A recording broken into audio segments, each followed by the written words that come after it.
नमस्कार, आप देख रहे हैं 3 का सवाल। मैं हूं आपके साथ आशीष सिन्हा। नमस्कार, मैं हूं आपके साथ विवेक शांडिल्य।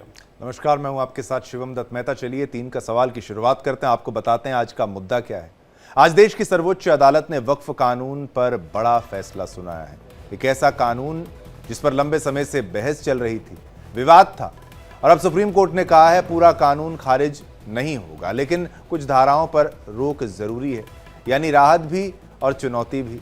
सुप्रीम कोर्ट ने साफ किया, वक्फ कानून पर रोक लगाने का कोई आधार हमें नजर नहीं आता, लेकिन धारा 3 और धारा 4 जिन पर सबसे ज्यादा सवाल थे, उन पर अदालत ने स्टे लगा दिया है। सीजेआई बीआर गवई की अध्यक्षता वाली सुप्रीम कोर्ट बेंच ने साफ किया कि वक्फ संपत्तियों को लेकर कलेक्टर के अधिकारों पर सुप्रीम कोर्ट ने कहा कि कलेक्टर का फैसला अंतिम फैसला नहीं होगा।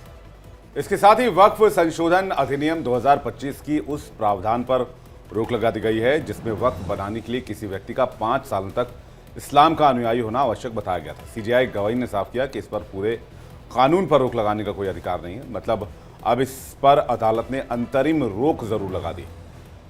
अदालत का यह फैसला कई मायनों में अहम है क्योंकि इसने सरकार और मुस्लिम समुदाय दोनों के बीच संतुलन बनाने की कोशिश की है। कैसे वक्फ संपत्तियों पर विवाद सुलझ जाएगा या ये विवाद और बढ़ेगा, ये बड़ा सवाल है। तो वहीं देश में लाखों एकड़ जमीन वक्फ संपत्तियों के तौर पर दर्ज है। अरबों खरबों की कीमत वाली इन संपत्तियों को लेकर लगातार विवाद उठते रहे हैं। हिंदू पक्ष का आरोप है कि कई बार सरकारी और निजी संपत्तियों को भी वक्फ घोषित कर दिया जाता है। मुस्लिम पक्ष कहता है कि ये उनकी आस्था और धार्मिक हक की रक्षा के लिए है। अब सुप्रीम कोर्ट ने धारा 3 और 4 पर रोक लगाकर संकेत दिया है कि वक्फ बोर्ड की असीमित ताकत को सीमित किया जाएगा, लेकिन अदालत ने साथ ही कहा पूरा कानून खत्म करने की अदालत को शक्ति तो है, लेकिन कोई आधार अदालत को नजर नहीं आता। लिहाजा अदालत ने संतुलन साधने की कोशिश की है, लेकिन देश के सामने सवाल खड़े हो रहे हैं। क्या यह फैसला और आस्था और अधिकारों में संतुलन लाएगा?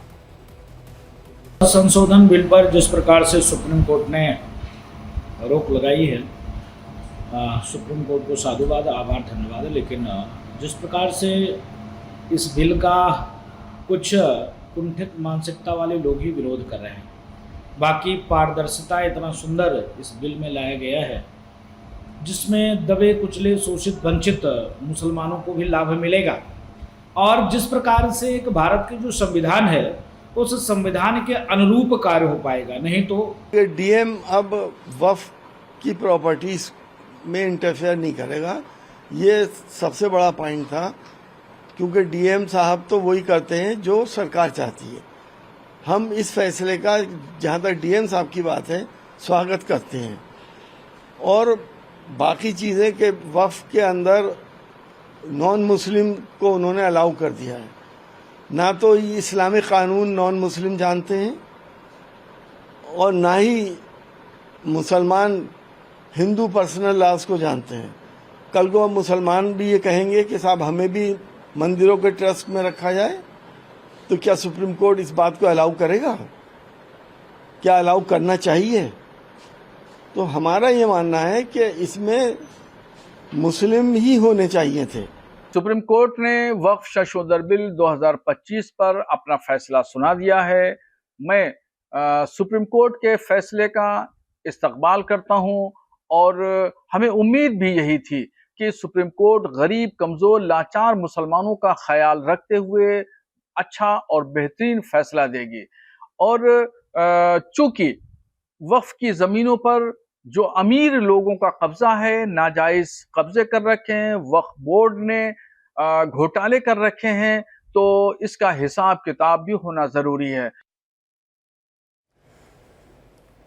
अब 3 के सवाल में पहले सवाल पर गौर करते हैं। पहला सवाल यह है कि वक्फ कानून पर आदेश आखिर इसमें कितने प्रावधानों पर जो पेच है।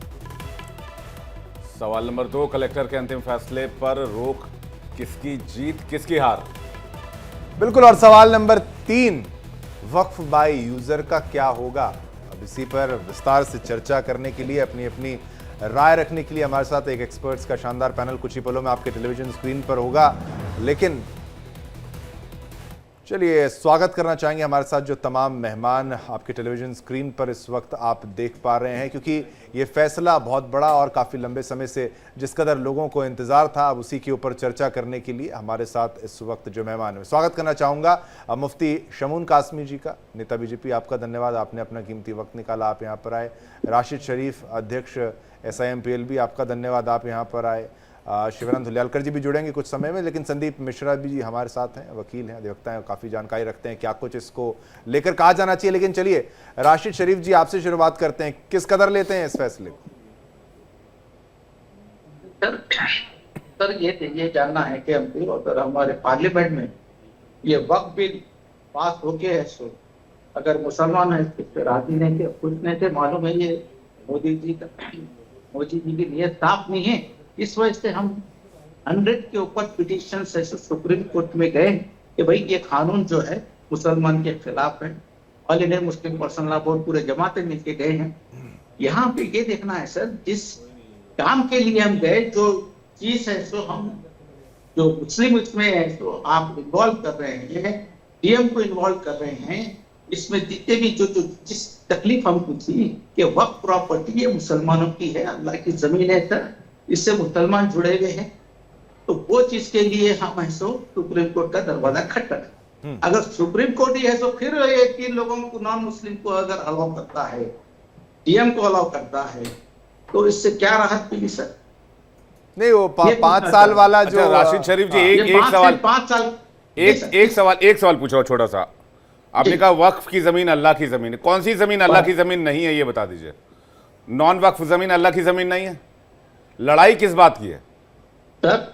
अब बची कुची यही जमीन मुसलमानों के हाथ में, ये मोदी जी नहीं, आप मुझे नहीं, आप मेरे सवाल से भाग रहे हैं। कौन सी जमीन अल्लाह की जमीन नहीं है? पूरी दुनिया की अल्लाह की। तो फिर ये वक्फ की जमीन वाला विवाद कहां से पैदा हो गया? फिर अब आप कह रहे हैं भाई वक्फ की जमीन अल्लाह की जमीन है, बाकी जमीन नहीं है। फिर ये सर, मगर उस पे है तो ये घुमाने वाली बात हो गई ना। टेंपल की जमीन है सर, वो मुसलमान क्लेम कर सकता? करता है, क्यों नहीं करता है? कितने मंदिरों को वक्फ ने क्लेम किया है? साउथ में कितने एकड़ जमीन, अरे दिल्ली के 1500 साल पुराने मंदिर को आप लोगों ने क्लेम कर दिया, 1200 साल पुराने मंदिरों को वक्फ ने। इसको लिंक मत करिए, या जजमेंट की बात हो रही है अपनी। तो सर, हिंदू की जब जो है मंदिर की जमीन मुसलमान क्लेम नहीं कर सकता, आश्रम की जमीन मुसलमान क्लेम नहीं कर सकता। ये चीज मथुरा और काशी में कौन सी जमीन आपने क्लेम की है? ज्ञानवापी मस्जिद है या मंदिर है? आप बताइए कौन सी जमीन है? मथुरा में श्री कृष्ण जन्मभूमि की मंदिर वक्फ की जमीन है वो। ये बाबरी मस्जिद जो राम मंदिर अब आप कहेंगे मामला सब जुड़े से नहीं, तो फिर मंदिर की जमीन आप मस्जिद कैसे क्लेम कर रहे हैं? बाबरी मस्जिद है वो मुसलमान कैसे? वो तो कोर्ट ने फैसला दिया, आस्था पे दिया ना सर, पूरी दुनिया को। आस्था पे कैसे दिया? कोर्ट सबूत के आधार पे चलता है कि आस्था के आधार पे चलता है? आस्था के ऊपर चला सर, बिल्कुल नहीं। नहीं, ये जो पहले जो गलती हुई, अब दोबारा अब ये कॉन्सेप्ट ही आपका कॉन्सेप्ट ही एंटी हिंदू वाला है, आपका कॉन्सेप्ट ही, आपका माइंडसेट ही एंटी हिंदू वाला है, तो फिर इसका कुछ नहीं किया जा सकता है। ये सब गलत बातें हैं सर। वक्त क्या हिंदू? अरे सर, हिंदू वोट के बारे में हम बात कर रहे हैं क्या? हिंदू वोट कह रहे हैं, ये वक्त वोट है सर, मुसलमानों की जमीन है ये नहीं, लेकिन अरे सुन लीजिए, अच्छा राशिद जी ये सुन लीजिए, जब 1995 में संशोधन हुआ और जिसमें यह कहा गया कि वक्फ बोर्ड जो है वो गैर मुस्लिमों की जमीन पर भी अपना दावा ठोक सकता है, उस समय आप लोग को आपत्ति क्यों नहीं हुई? आप लोगों ने तब ये क्यों नहीं कहा कि नहीं भाई ये तो गैर मुस्लिम की प्रॉपर्टी है, हम इस पर दावा नहीं ठोकेंगे? तब आपको कहना चाहिए था कि ये कानून में संशोधन सही नहीं है। सर बिल्कुल, अगर कोई इस तरीके की अगर होती है, गैर जमीन अगर होती है, वक्फ बोर्ड बोलता है कि ये हमारी जमीन, तो गलत है, बिल्कुल गलत। होती नहीं, हो चुकी है, होती क्या है? ठीक है, चलिए ठीक है। मुफ्ती शमून कासमी जी के पास भी चलेंगे। मुफ्ती जी, आप इस फैसले को कैसे देखते हैं? बैलेंस फैसला सुप्रीम कोर्ट का। अरे सभी खुश हैं। ये एक बड़ा इंटरेस्टिंग है इसमें। ये बहुत स्वागत योग्य है और एक बहुत बैलेंसिंग फैसला सुप्रीम कोर्ट ने दिया है। और मैं समझता हूं कि ये 60 साल से जो मुसलमानों का तुष्टीकरण हुआ, माननीय प्रधानमंत्री श्री नरेंद्र मोदी जी ने एक रास्ता निकाला है कि जिन 60 सालों के अंदर उन गरीब मुसलमानों का भला होना चाहिए था, स्कूल और कॉलेज बनने चाहिए थे, उस पर आज ये उम्मीद जगी है कि अब उसका सही इस्तेमाल होगा और जो गरीब बच्चे हैं, यतीम हैं, गरीब महिलाएं हैं, उनका कल्याण होगा। उन जमीनों के ऊपर अच्छे स्कूल बनेंगे, कॉलेज बनेंगे, हॉस्पिटल बनेंगे, जिसे वोट बैंक के नजरिए से 60 साल में इन मीडिएटरों के जरिए से उसे तुष्टीकरण करते रहे। और नॉन मुस्लिम्स का होना उससे, नॉन मुस्लिम्स का होना उससे कोई आपत्ति तो नहीं है? नहीं, नॉन मुस्लिम के होने से भी कोई उसमें परेशानी नहीं है। राशिद जी, ये कहा, आप क्या कह रहा हूँ? हाँ, राशिद जी कह रहे थे आपत्ति है। हाँ, यहाँ हमारे, मैं जिस बोर्ड में हूँ, मदरसा बोर्ड का चेयरमैन हूँ, उसमें सचिव से लेके डायरेक्टर तक नॉन मुस्लिम और कुछ मुस्लिम हैं। मुझे मुसलमानों का, जो मुस्लिम है, उनका बड़ा तल्ख तजर्बा है। जब वो अपने इदारों में आते हैं तो वो खुला करप्शन करते हैं। बल्कि ईमानदार हिंदू उस बेईमान मुसलमान से ज्यादा अच्छा है। जो एक ईमानदार हिंदू हो, वो कम से कम उसका भला कर सकता है। और इसमें अगर जो वक्फ बोर्ड में क्या करेगा? अगर वो इस्लाम का जानकार, बहुत ही शमून कासमी जी, अगर वो इस्लाम का जानकार नहीं है तो वक्फ बोर्ड में क्या करेगा वो? नहीं, अरे ये भी कौन से इस्लाम के जानकारी है? इन जानकारों ने क्या उसे फायदा पहुंचाया है? 60 साल के अंदर इन्होंने क्या फायदा पहुंचाया? आज मैं आपसे बता दूं कि पहले इन्हें मजदूर बना के रखा, अब वोट बैंक बनाया, और वोट बैंक बनाने के बाद मुसलमानों को ना अच्छी एजुकेशन दी है, ना उनका अच्छा रहन सहन है, और जब वो बात करते हैं बेचारे, उन्हें पता ही नहीं है। आप तो जब चैनलों पे लोग बैठते हैं आपके साथ में, तो आपको अंदाजा है कि किस तरह से बात करते हैं। ऐसा लगता है कि जैसे ये एजुकेशन के करीब ही नहीं गए हुए ये लोग। कुछ है प्रवक्ता, लेकिन हर कोई नहीं, हर किसी को मैं हमेशा नहीं कहेंगे। चलिए, ये तो आप दोनों की 98% लोग हैं। आप चलिए, आप कह रहे हैं तो आपकी बात ठीक है। मैं ये बात आपको डिनाई नहीं कर सकते। आप मजहब के जानकार शिवानंद जी मुस्कुरा रहे हैं। वो मुस्कुरा रहे हैं, उन्हीं से प्रश्न भी मेरा रहेगा। शिवानंद जी, जीत हो गई। इमरान प्रतापगढ़ी तो कह रहे हैं बहुत अच्छा फैसला, अब कब्जे की जो सोच थी उससे निजात मिला है, वो तमाम चीजें तो कांग्रेस की तरफ से स्वागत योग्य फैसला होना चाहिए। स्वागत आप भी कर रहे हैं क्या? विवेक जी, आशीष जी और शिवम सर जी, शिवानंद और पूरा पैनलिस्ट को नमस्कार। आपको देखिए, कोर्ट कानून में अभी 50-50 है। जो भी फैसला का स्वागत हम करते हैं, कोई बात नहीं, लेकिन आने वाले कांग्रेस के सरकार आने के बाद वक्फ बोर्ड का जिस तरह से ये लोग नरेंद्र मोदी मस्जिद के नीचे शिवलिंग ढूंढना और हमेशा हिंदू मुस्लिम करना, भारत पाकिस्तान करना, नहीं सर, फैसला 50-50 या फिर खुले मन से बताइए ना, क्या अच्छा लगा या बुरा लगा? ये 50% है। उसमें क्यों, कौन सा 50 किधर है? देखिए, 11 लोगों का सदस्य में 3 गैर मुस्लिम लेने का लिए वो किया है। सीईओ मुस्लिम ही चाहिए, उन्होंने बोल दिया है। दूसरी बात, 1923 में जो जिस तरह से जो अध्ययन हुआ था, उसके आधार लेके सुप्रीम कोर्ट ने आर्टिकल 3 और आर्टिकल 4 उसके ऊपर रोक लगाया है। उन्होंने ये बोल दिया है कि आने वाले दिन में स्टेट ने अपने अपने इस पे आप डिसीजन लीजिए, उस हिसाब से वो तब तक रोक रहेगा। शिवानंद जी, आप चाहते हैं कि मुसलमानों के धार्मिक कार्यों में सरकार का हस्तक्षेप ना हो, यही वाली बात है? नहीं, मैं ऐसा कभी नहीं बोला शिवम जी। मेरा एक ही है कि मुस्लिम बांधवों को, गौर गरीब दलित, वो लोग उसमें बहुत लोग उनमें बेकारी चरण पक्ष पर है। मेरा एक ही बोलना है कि शिवम सर, कि उन लोगों के लिए न्याय मिलना चाहिए। नरेंद्र मोदी 2014 से लेकर 2025 तक कितना मुस्लिमों को नौकरी दिया? मैं भी एक हिंदू, कितना हिंदुओं को नौकरी दिया? ये सब फेक फाक है, लोगों में डराना धमकाना, यही काम चल रहे। आज भी वक्फ बोर्ड, बॉम्बे में वक्फ बोर्ड पे मुकेश अंबानी का एंटीलिना पैलेस है। अगर नरेंद्र मोदी जी, अमित शाह जी, वो तो पार्लियामेंट भी वक्फ बोर्ड का है ना, फिर ऐसे तो नई वाली जो बिल्डिंग बनी है सर, पार्लियामेंट भी आपका जो है ना वक्फ बोर्ड पे है। ऐसे कितने मंदिर हैं, कितने गांव हैं, 1500 साल, कितने साल पुराने भाई। जब अच्छा, एक सवाल शिवानंद जी, एक सवाल, अगर आपकी सरकार बनी, शिवानंद जी आपकी सरकार अगर बनी 2029 के इलेक्शन में, राहुल जी पीएम बने, तो क्या एंटीलिया वक्फ बोर्ड को वापस करेंगे? सर, कानून कोर्ट में मैटर चल रहा है, उसमें मैं अभी बोलना उचित नहीं। आपका कमिटमेंट क्या रहेगा, सरकार का कमिटमेंट? आप प्रॉमिस करते हैं मुसलमानों से कि आप ऐसा करेंगे उनके लिए? देखिए, एक बात है विवेक सर, देखिए मैं ये नहीं कह रहा हूं कि वक्फ बोर्ड का, जमीन का, उनके ऊपर अन्याय नहीं होना चाहिए। नहीं, मुस्लिम बांधवों का सम्मान अगर होना आपकी चाहिए। 2029 में राहुल गांधी लेड पीएम सरकार बनती है, तो क्या आप मुकेश अंबानी जी का घर वक्फ बोर्ड को वापस दे देंगे, जो वक्फ बोर्ड क्लेम करता है?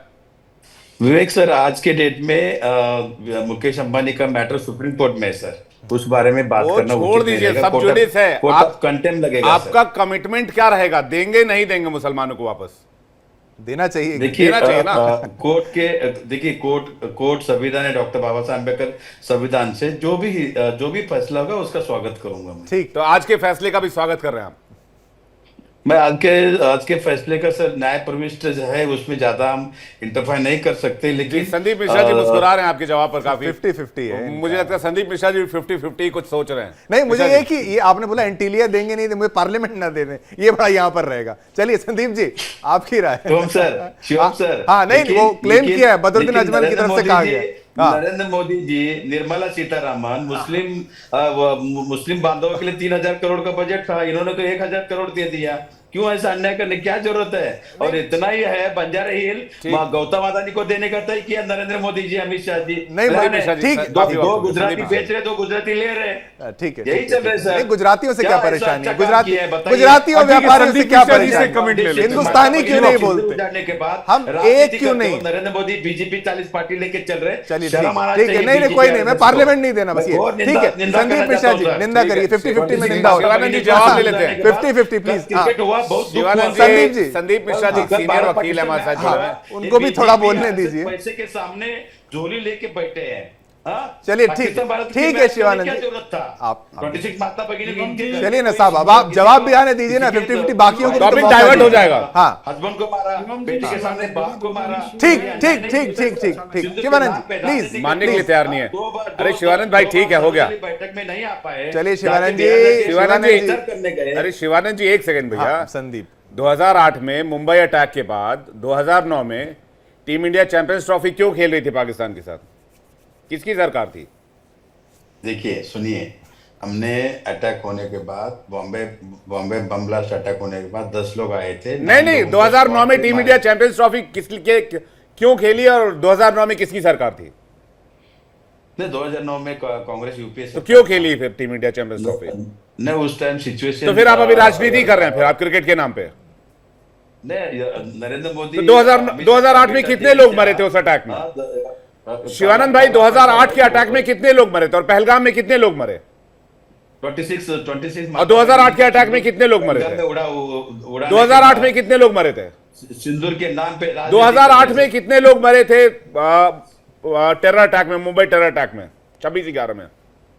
तब 26/11 मुंबई अटैक। 2009 का चैंपियंस ट्रॉफी फिर क्यों खेला गया? बड़ा हमला 26/11 था कि नहीं था, ये बताइए।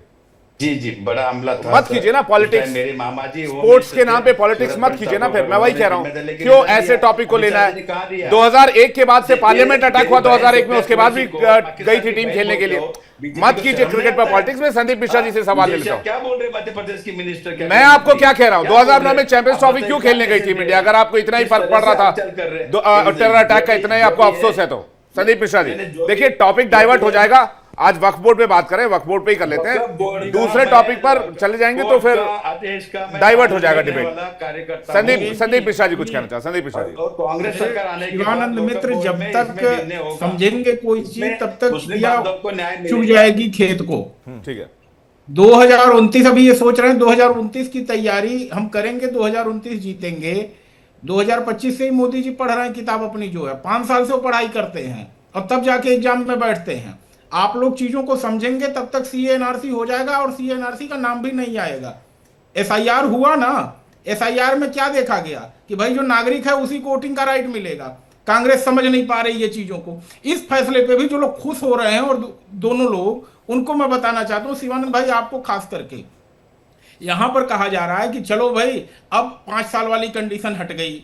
दूसरी बात, एक कंडीशन आ गई कि अब नॉन हिंदू 3 ही मेंबर होंगे। भाई इस सब से मतलब ही नहीं था सरकार का। सरकार जिस चीज को करना चाहती थी उस पर सुप्रीम कोर्ट ने कोई टिप्पणी ही अभी तक नहीं की है और ना ही उसके बारे में कोई एडवर्स रिमार्क किया है। क्योंकि मैं कह रहा हूं, जब लैंड एक्विजिशन 2013 इसमें डाल दिया गया फेयर कंपेंसेशन के लिए, rule making power central government को दे दी गई।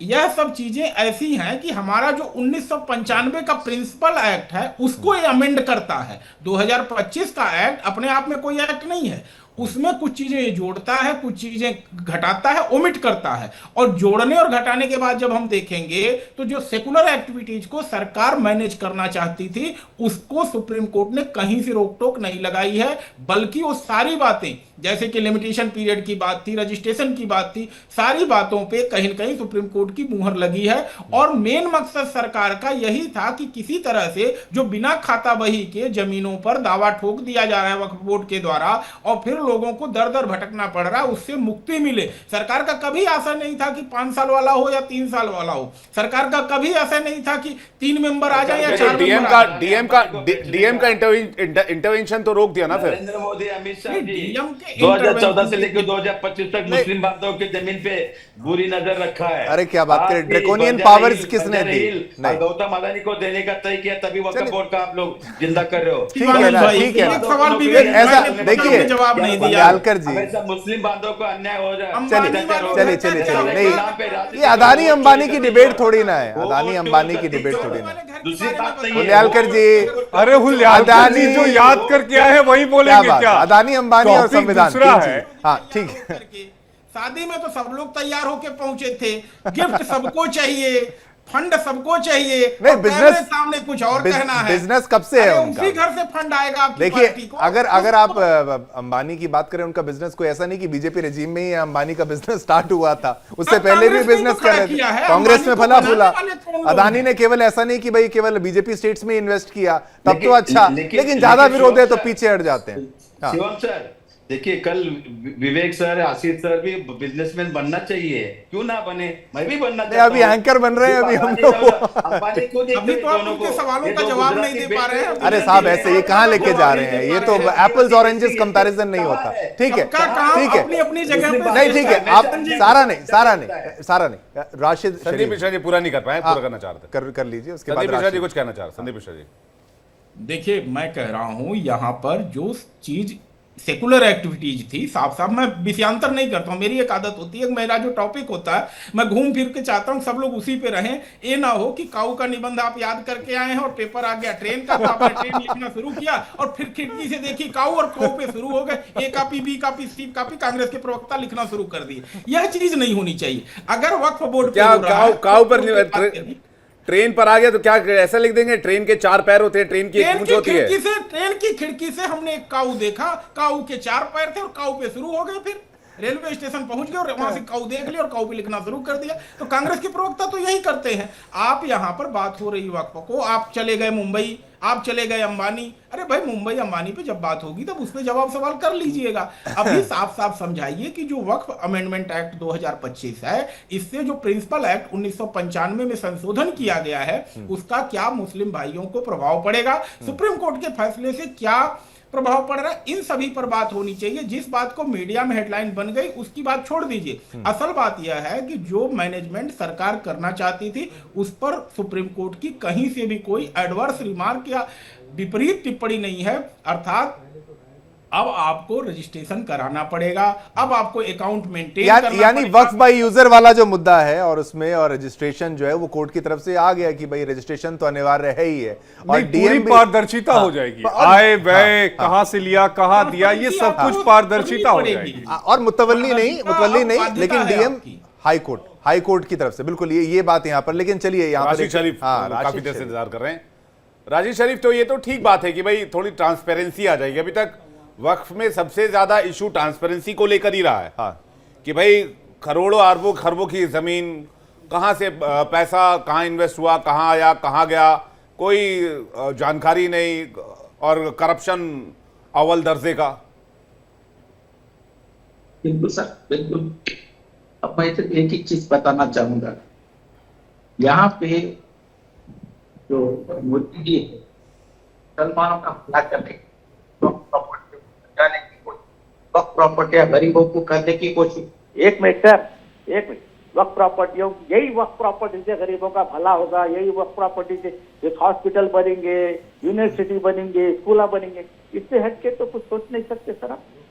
वक्फ प्रॉपर्टी रही तो ये सब भला मुसलमानों का हो सकता, नहीं तो 10-11 साल जैसे जिस तरीके से मुसलमान है आज, उसी तरीके से अगर ये फैसला करती आता, इस तरीके का आता, 3 है तो नॉन मुस्लिम अगर वक्फ उसमें वक्फ बोर्ड में होते उसके बाद डीएम को भी इन्वॉल्व किया जाता है कि भाई ठीक है उसका सुनेंगे या नहीं सुनेंगे, बात की बात सीईओ एक ये सब मुसलमानों को धोखा देने की, मुसलमानों की वक्फ प्रॉपर्टी को एक हड़पने की बड़ी साजिश है सब।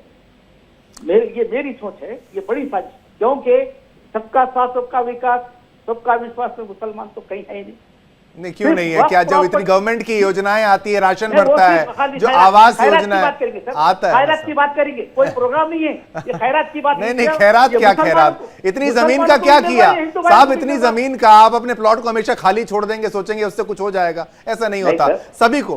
सभी को बराबर का मौका दिया, सभी की बात को समझने का प्रयास किया। बहुत बहुत धन्यवाद सभी का करना चाहेंगे, जितने भी हमारे साथ मेहमान जुड़े थे